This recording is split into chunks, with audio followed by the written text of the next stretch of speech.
আমার বাবাকে যারা হত্যা করেছে তারা আওয়ামী লীগের লোক বলে মন্তব্য করেছেন পিরোজপুর ১ আসনের জামায়াত মনোনীত প্রার্থী মাওলানা দেলোয়ার হোসেন সাঈদীর ছেলে মাসুদ সাঈদী। তিনি বলেন, আমার পিতা দেলোয়ার হোসেন সাঈদীকে জুডিশিয়াল ও মেডিকেল কিলিং করা হয়েছে। যারা আমার বাবার বিরুদ্ধে মিথ্যা মামলা ও মিথ্যা সাক্ষ্য দিয়েছে তারা অবশ্যই শাস্তি পাবে। আমরা প্রতিহিংসা রাজনীতি করি না। যারা আমার বাবাকে হত্যা করেছে তারা আওয়ামী লীগের লোক, এখনো তারা বিভিন্ন পদে রয়েছে। তাদের কারণে আমরা আমাদের বাবার হত্যার সমস্ত ডকুমেন্ট হাতে পাচ্ছি না। সমস্ত ডকুমেন্ট হাতে পেলেই আমরা দোষীদের বিরুদ্ধে মামলা করব। মঙ্গলবার 18 মার্চ বেলা 11টা পিরোজপুর সদর উপজেলা মিলনায়তনে কর্মরত সাংবাদিকদের সাথে মতবিনিময়ের সভায় তিনি এসব কথা বলেন।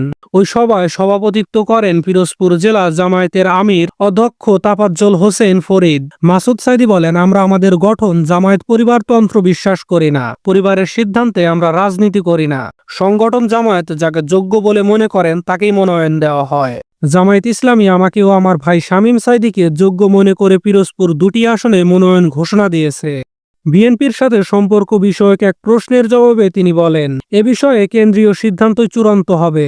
জামায়াত ইসলামী আওয়ামী লীগ সরকারের সময়ের মতো সরকার বা বিরোধী দল চায় না। জামায়াত ইসলামী চায় দেশের জনগণের ম্যান্ডেটে নেওয়া সরকারের একটি শক্তিশালী বিরোধী দল থাকুক। তিনি আরো বলেন, ফ্যাসিস্ট আওয়ামী লীগ সরকার দেশের রাজনীতি তথা সাধারণ মানুষের বাক স্বাধীনতা ও ভোট অধিকার হরণ করেছিল। আওয়ামী লীগ সরকার আমাদের নির্বাচন করতে দেয়নি। দেশের মানুষ ভোট অধিকার ও স্বাধীনতার জন্য 17 বছর লড়াই করেছে। মতবিনিময় সভায় বিভিন্ন প্রিন্ট ও ইলেকট্রিক মিডিয়া সাংবাদিক ছাড়াও জেলা জামায়াতের নায়েবে আমির মাওলানা আব্দুর রব, জেলা সেক্রেটারি মোহাম্মদ জহিরুল হক, পিরোজপুর পৌর আমির মোহাম্মদ আব্দুর রাজ্জাক উপস্থিত ছিলেন।